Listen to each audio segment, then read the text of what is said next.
Okay, so let me introduce myself. I'm Behzad Toktay. I'm a faculty member in the Scheller College of Business at Georgia Tech. My background, so I came in from industrial engineering undergrad and master's. I did an operations research PhD, and then I landed in a business school in an operations management position. And I've been in operations management positions since then. Well, so maybe I'll take 5. Would you like to introduce yourself first before we maybe each take 5 minutes to share some perspective and then we open it up? Sure. Yeah. So hello everyone. My name is Siqian Shen. I'm currently associate professor in University of Michigan, Industrial Operations Engineering Department. So I have been in industrial engineering for since bachelor degree. So I did my undergraduate in Tsinghua University in China, IE department. And then I applied for PhD in IE mainly. Also, I was I had my PhD degree from Industrial and Systems Engineering from University of Florida in 2011. And then I applied for a faculty job also in industrial engineering mainly. I did apply for a business school faculty job back then, and I didn't choose that route. I had a couple of offers from business school, but I still went to engineering. So I have been in Michigan since 2011. Okay, so the first thing that I will say about the job market here is that it is a difficult year, so you should be prepared for that. Things take a lot of time at the end of the day, more time than you think they might. And it does tend to be somewhat emotionally draining. There's different phases of it where it is emotionally draining. So if you feel it's tough, well, you're not alone. It's tough. First, you're waiting to see if the right positions that you might be interested in are going to come. Then you have to get the letters from advisors. You have to choose where you're applying. There's the conference interviews. It's kind of a different beast. You have to be very focused at those. Then kind of you're waiting to see if you get the conference interviews, then you're waiting to see if you're getting the flyouts, then you're waiting to see if you're getting the offers. And this year, an added twist that originally seemed good, but then ended up being very nerve-wracking is that there was a Google spreadsheet where somebody had, I don't know if you're aware of this, but had basically listed all the positions and invited people who are on the job market to share where they're interviewing, whether they have offers, et cetera, et cetera. So you could kind of see what was happening, and yet some of the information wasn't necessarily quite correct. And then a kind of relatively bad thing that started happening is people started putting in information about other people's offers before those people were ready for that to be known, while they were negotiating with different people. So the best thing is probably not to look at that spreadsheet if it's there when you go, but it's just be aware that this year, I think it was for the first time, I could be wrong, but there was also that kind of weird dynamic when the market was settling. Now, that's the tough side. It's also a very wonderful year because you are at a point where you've created your products, you're looking towards your academic career. You go out there and you meet people, you get to tell them about your research. Some of them are really wonderful. They get good feedback. You just create a whole camaraderie with other PhD students who are on the market, and they become your lifelong friends. And you kind of get this big jump start in your academic network because you meet so many people through the various stages of the process. So even if you don't get a fly out somewhere, or you don't get an interview, or you don't land a job, you still end up feeling like you're part of a community. And so that's really the really exciting and positive thing about the job market. So I'll stop there as a general thoughts about the job market before I get to my more nitty-gritty suggestions, and maybe turn it over to Siqian for a minute. Yeah, thank you, thank you. Yeah, so I feel like, I look back at the time that when I was thinking, okay, I'm ready, I want to go for the job search. Um, all are, I mean, I think, yeah, this is definitely tough, but definitely I have a lot of good memories. As Beryl was pointing out, sort of like this is going to be the journey in front of you that going to be saying, okay, you have done so much, right? You have put out your best work out there, and now it's the time to collect the reward. So thinking this way, but then at the same time think about, okay, before you go to the job market, first discuss with your advisor and say, am I ready, right? A lot of times you may um, underestimate your capability. Like, when I was in the job market, I think that year was like going up because before that it was a economy recession. So all the markets was like closing down. And then actually I have a sort of like an academic brother. He was 2 years ahead of me and he has like outstanding publication, but end up not having any interviews. Those kind of things can sort of like hurt you and let you think, okay, maybe I'm not ready. But like my advisor and I sit down, and then he basically thinks I'm ready, and he gave me a lot of support. And then I think this is the year I want to go out. And I guess for a lot of people also, do you want to apply for business school or engineering school or both? It's another decision you have to make when you go out for the job market. My general advice will be, unless you think, one particular type of, job is definitely not good for you, just try all kinds of positions. And I feel like a lot of times the cost of doing that is pretty low.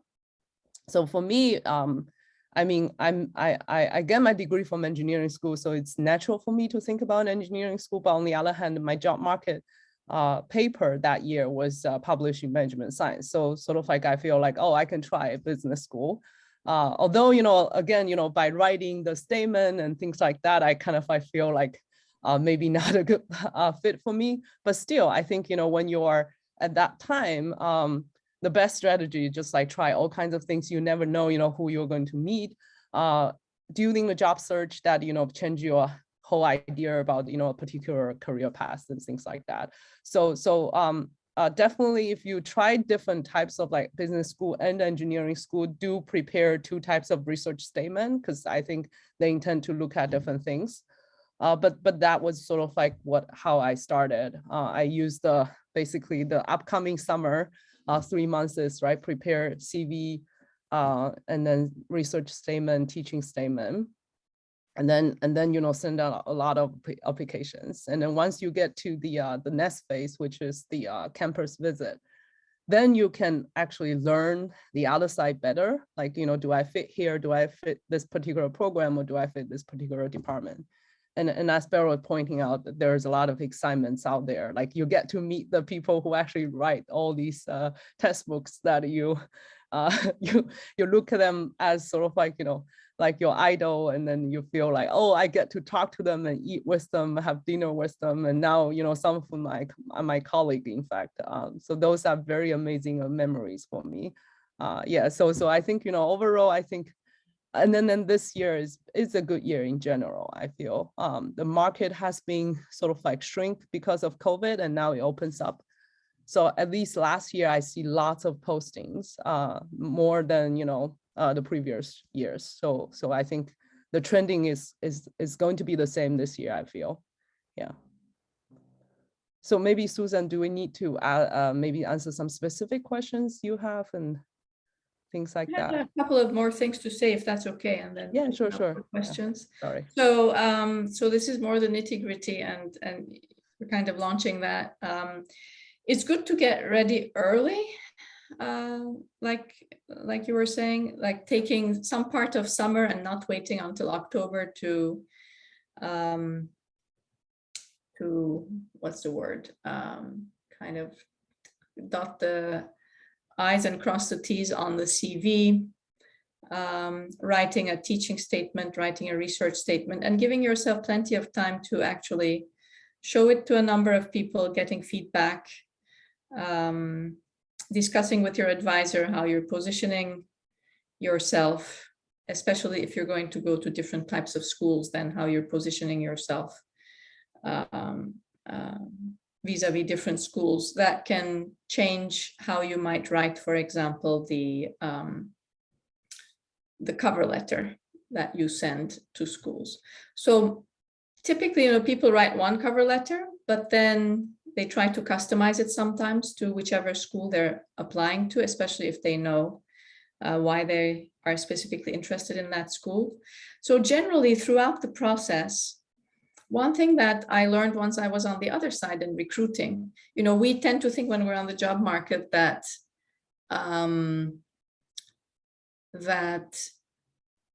what's the word? Like we're the ones being judged, and I guess we are. But there is also the other side of the equation is people are asking, would this person come to our university? And they like to, in maybe not all universities, but in some of the discussions that happen in committees, there is a sense of, is this person excited to join? Is this person going to be a good colleague, a giving colleague? So at various points in the process, there are ways to show what is called demonstrated interest at the college application level, as I'm learning now from my son. So one way to show demonstrated interest is to customize the cover letter where you know something about a school that you want to emphasize as being a really good fit for you. The other thing is when you get to the interview at the conference, to have actually done research. And when they turn to you and say, well, do you have any questions for us? To be able to ask questions that are grounded in things that are happening at that university. For example, oh, I noticed that you have this and this center. That's very exciting to me. I think it would be a really good fit. How would I get involved if I joined, right? Things like that. And then after you do the interviews, the thank you letters, it's important to follow up and again, demonstrate interest. If you can point to specific things that they said about their schools that you genuinely, so look always for things that are true and positive. You don't want to lie. But those things that are true and positive about how you feel about the school, what they said, bringing that into thank you letters is helpful. It's the same thing, I would say,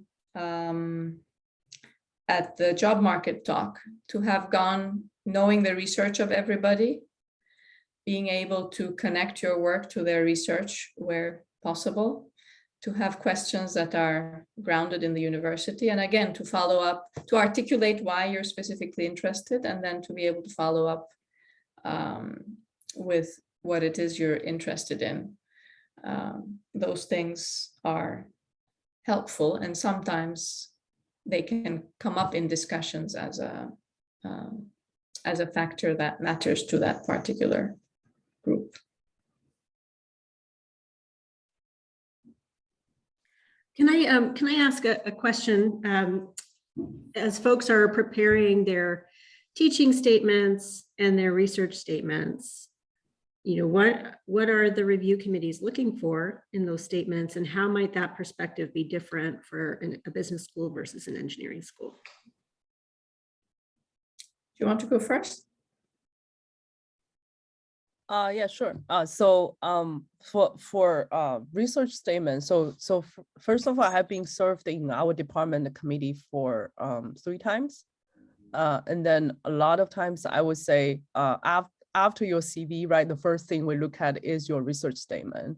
In particular, we want to see whether you will be an independent researcher. Have you thought about any directions that it's not completely covered in your dissertation? We don't want, so first of all, I think a lot of people feel like, oh, I need to be independent. I need to write something that I don't actually know what to do.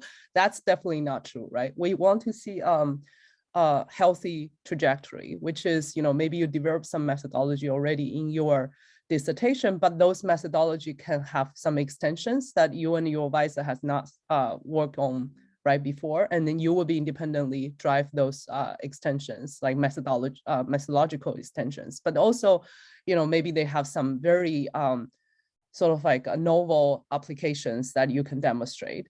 So these are, all good things that you can cover in a research statement, but try to be, sort of like independent thinker when you try to derive those directions. But at the same time, if you're driving yourself into some application area that you think are novel, but you have not done anything, try to do a, literature review beforehand, because, there's always, very sort of like cheering, sort of like the research statement that we all read, but then we kind of like find this person just want to explore a new area without knowing what's already been done in that area. And those could be something hurting you when you try to be innovative, right? So I think these are the things we look at in research statement, but typically when you try to write a research statement for engineering school, I would say it's more like you are thinking about down the road what kind of proposals you're planning to write to different agencies, and around those, you're going to build this sort of like research statement. And then that's kind of like typical for engineering, I feel. It may be a little bit different from business school point of view because you don't necessarily need to get funding. But then, there is like really broad research questions that you need to think about down the road. And for teaching statement, first of all, I would say, try to also distinguish the length of your research statement versus teaching. Unless the school sort of, I say, oh, I want 1-page research, 1-page teaching. Normally, you would like to do like 2-page at least for a research statement to try, and then make the teaching 1-page, things like that. And then for the teaching statement, you can open up with a very broad, like a teaching philosophy type of thing, but try to also give ideas about new courses that you would like to teach in that university, or in any kind of like a university you would like to go. And then those are something that we also look at in terms of can this person bring some new tools, right, for teaching and things like that. And then, like you can also distinguish between undergraduate teaching versus graduate teaching. And then, what kind of courses you want to teach out there. And also you can be less abstract, but then more concrete by giving examples. Maybe you have done TA before, or some, kind of like an instructor for some courses, or guest lectures for your advisor. Try to, give some examples about why these demonstrate the teaching philosophy you mentioned. These can, be very helpful. And for Michigan, we start requiring also a DEI statement like 2 years ago. So, and I don't think every school requires that, but I would say having a sort of like a good prepared DEI statement can be helpful. And that can be integrated into your teaching statement as well. Yeah.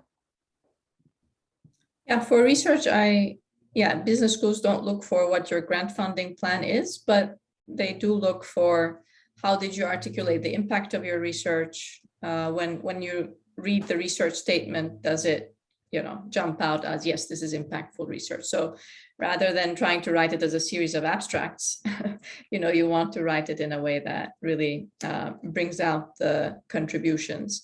If you were, and again, the independence point, if there are ways to show independence, because I don't know, you found a data set on your own, or actually this was your interest that you brought to the collaboration, things that small or medium size that demonstrate independence are good to highlight, as well as, what's your future plan. I agree with that. In teaching in business schools, so I don't know where exactly you are all in your journey. If you will apply to business schools, it's good to try to get some kind of experience one way or other. So if there is a seminar that's on teaching effectiveness that you say you've taken, or even if you don't have the opportunity to teach a whole course, which can be a blessing and a curse, but our students have to teach as sole instructor. So they obviously have a lot to draw from. So if you have taught as sole instructor, then you can pull from student statements in your evaluations. Obviously, you pick the good ones. You can draw, you can be reflective. I think some people try to write these, fancy teaching philosophies, but they don't seem very real, So if you can be reflective about how your ways of thinking about teaching have evolved during your PhD, either because you were teaching or you were doing courses, or because you were observing how MBA teaching is done, and what are the things that you'd want to bring in to your teaching, and then giving examples of if you've had opportunities to demonstrate that. All that. So if you can do things that will enrich your teaching statement, try to do them. Even if this is, doing one session in an MBA class and getting feedback, if there's a faculty who will allow you to do that. And then, bringing out the best and what you've learned. If something wasn't that great, then what you learned from that and how you've addressed it.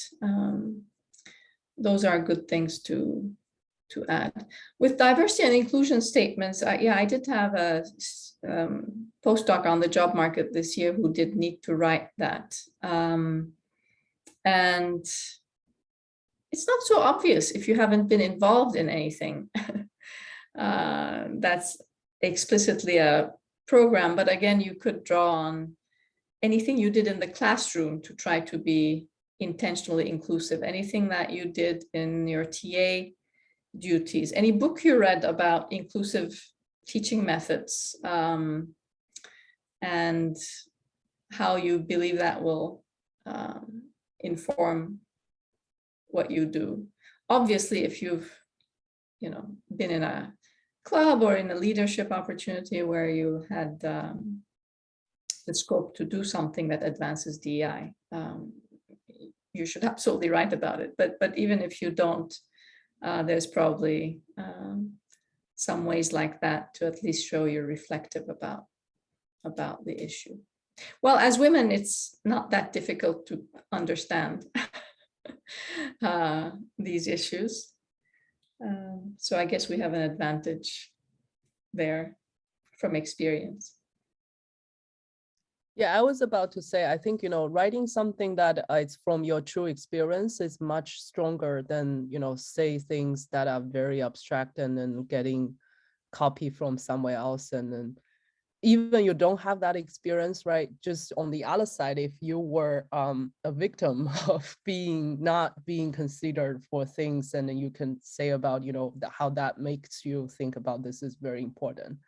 But I believe that, like everyone grow up, right? You should have some experience, even in high school, or, like getting some experience in terms of promoting these kind of things. So yeah, definitely say from your experience, that's very important. And like I think a lot of times don't need to be pretend someone who you are not. I think a lot of times when we read applications, we can easily see whether or not this person fit the program or fit the university. And then that would make you happy when you come here as well. And like, Beryl mentions, like we are looking for, demonstrated interest at the same time. And then those cannot be hide and cannot be faked either. Yeah. One thing on the timing is what I found when we were doing these things, especially before conferences. Faculty are busy people. There's like 100 and something things that come in. So there is a bias for things that come in early. And there's a bias for packets that are more complete earlier. So the earlier you write your stuff and you give it to your committee members and your advisor and give them a good runway so that if the conference is, I don't know, October 20, schools say, deadline is October 15. Well, they'll actually start processing stuff, most likely, if they're well organized, around October 1. And then in the good old days, there used to be an administrative assistant who printed things and put them in boxes. Now, I think it's not that bad because we have these systems. So there was always some delay also between the time you send your stuff and between the time it can be organized for review. So if you want higher chances of being taken seriously, try to be early. And if you're really trying to, sometimes students hold back thinking, I want to polish my paper before I send everything in. I would not recommend that. Put in your CV, your research statement, your teaching statement from the beginning as early as you can, and then polish and add your paper later, so that you can have more opportunity for at least, your letters and your basic core material to be reviewed in a timely fashion.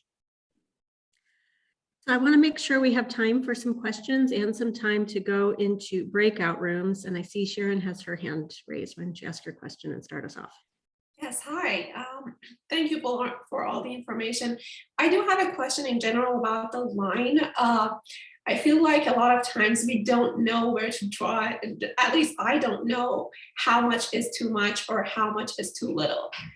So a lot of times when you were talking about including statements from students or all those things, I have a lot of comments. I have my reviews and all those things, but I never felt that, I never felt comfortable including those in anything because I felt like that would be bragging too much or that would be just way too much information. So how much is generally too much? Should we include all those as appendices?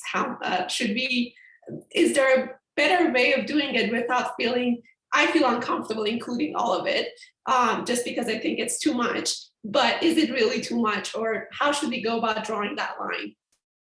Yeah, so I think when you sit down to write your research statement or your teaching statement, you need to have clear what your thesis is. What is it that you're selling about yourself? And you need to have this also clear in your head, especially in the conference interviews, your 2-minute pitch, and when you go. So with teaching, what are your 2 or 3 points that you're trying to get across? You have a topic sentence on the paragraph. You develop the paragraph to explain why that is true, and then you can put in a couple of supporting statements from your student evaluations or anything else. So we're not really talking about writing 10 pages or filling appendices with all your, we call them SIOs here, with all your student evaluations, but definitely pulling things from anything that you have that helps you strengthen and make concrete a point that you want to make about yourself. So it's more of a subjective judgment at the time, kind of in accordance with our thesis and what we're trying to sell. Yeah, and of course get feedback from, faculty and other people. But I'll come back to the teaching statement. Depending on how much you have, you can write 1 page if you don't have too much teaching experience. But I think my postdoc, her teaching statement was also 2.5 pages. And I think it had like 3 sections on, I'll look it up. I'll come back to this a little later, but definitely there were like 5 or 6 student comments that were highlighting what it is that she wanted to underline. Thank you.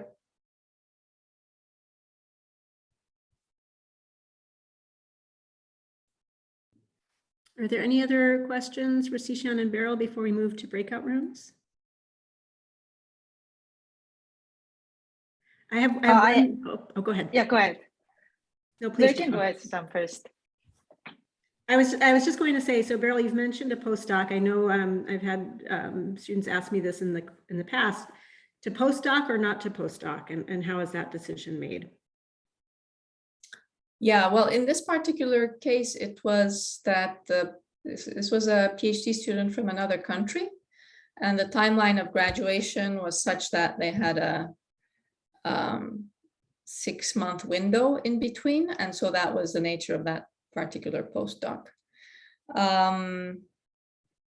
Still in our community, and I don't know if industrial engineering is shifting, but in the business school community, the standard thing to do is to go for a faculty position right away. So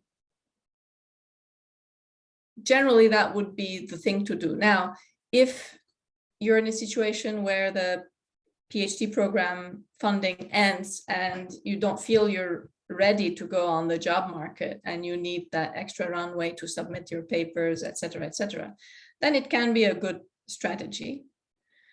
But generally, it's not a very positive signal. So it ought to be used sparingly, would be my advice.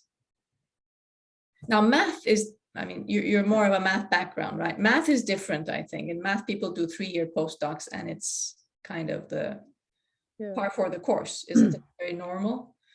Yeah, so it really depends from field to field, but it's generally not so usual. Yeah, I was about to say, I think, it depends on your program, right? In engineering, it's less negative thing if you have done. In fact, except industrial engineering, I think all the engineering that I know about, they're very surprised that I finished my PhD and came as a faculty right away. They're like, oh, you haven't done postdoc anywhere before. I say no. But it was very typical for industrial engineering back to the time when I was in the job market. I think now it's more and more people doing postdoc, and it's not a bad thing. I think it's more sort of like, we as committee will look at your application and try to figure out basically what did you do during your postdoc time. And so for example, right, and I know other people, another group, in fact, they find a faculty job first, and then they negotiate with the department, say, I want to do 1-year postdoc, try to just delay the tenure clock in some sense, right? And then is that a good thing or bad thing? So I often being asked that question as well. Again, I think it depends on the department. In fact, for our department, we did get requests from people who will want to hire from computer science background. And then they basically get all these very prestigious postdoc from Facebook, Microsoft, Google, that it's an award basically for them. It's like a fellow award that they do postdoc there, but they don't have a supervisor. They just collaborate with so many people and then get a lot of publication, and then they come to us. I mean, normally we say yes to them right away, saying, feel free to do the postdoc before you come to us, because that will make you stronger as well. And some people do that. They try to find this sort of like prestigious IBM postdoc, Google postdoc, after they get secure the tenure job. So that's another thing some people consider these days. For me, it was like I have the paper and I feel like I'm ready. I talked to my advisor. I say, should I go for this year? And in fact, it was my 4th year, so I can even stay 1 more year, like a 5th year in my program. So then my advisor just say, if you don't get any job this year, I will support you 1 more year, and you go next year. I guess, if next year I still didn't get it, he will support me as a postdoc. I don't know. But it's a lot of times I think, you can do both academia job search, like faculty search, and also it doesn't hurt you submit a few applications to people who are very good people are hiring postdoc, and also to these national labs if you are in engineering school.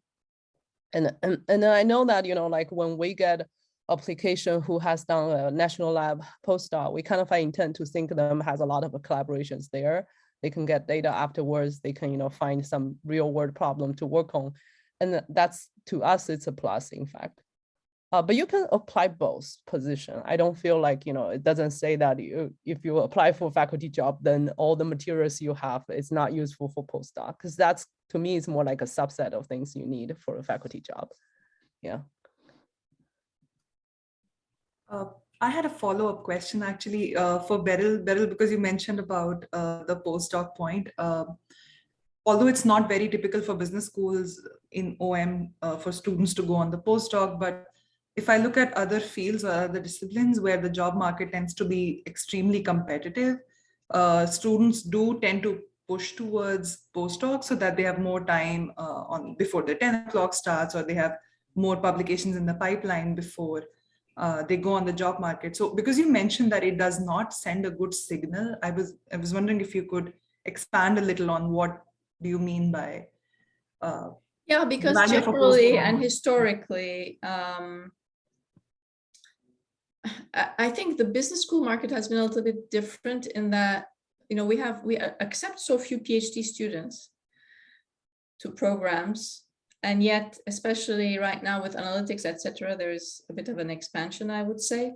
So the supply versus demand is not as competitive as, say, computer science or math or whatnot. So historically, most people who place in top 50 business schools would have come in directly from their PhD. And in that broader context, if you did a postdoc, people might assume you went on the job market, you did not get a job, and therefore you did a postdoc. And we know how cognitive biases and various biases work. I just want to be honest. I think that's why I said that it's not necessarily seen as super positive. At the same time, I mean, we hired a faculty member who had done a 2-year postdoc in our group. But also you have to be careful about what you're doing in that postdoc, because sometimes it's labeled postdoc, but really you're a research engineer doing a lot of other work. And not only do you not start new research, but you have scant time to finish the thesis. So it can be a strategy, absolutely. But on paper, it might look better if you do a postdoc, but you're I don't know how it would work. You're still enrolled in the PhD. Well, that wouldn't work. You're enrolled in the PhD program, but not getting paid from here, but being paid by the postdoc advisor. I don't know. It's not something you can't do. I mean, there are examples like Vishal Agrawal at Georgetown had a postdoc a couple of years ago, and then she got a really good job at EA Business School in Spain, for example. So there are examples. It's just that it's not as typical, and therefore people will have questions. But again, if you know why, and if you pitch why, and if it's explained why, you can certainly manage that. Right, thank you. So we'd like to spend a few minutes in small breakout groups. We know that there are some mentors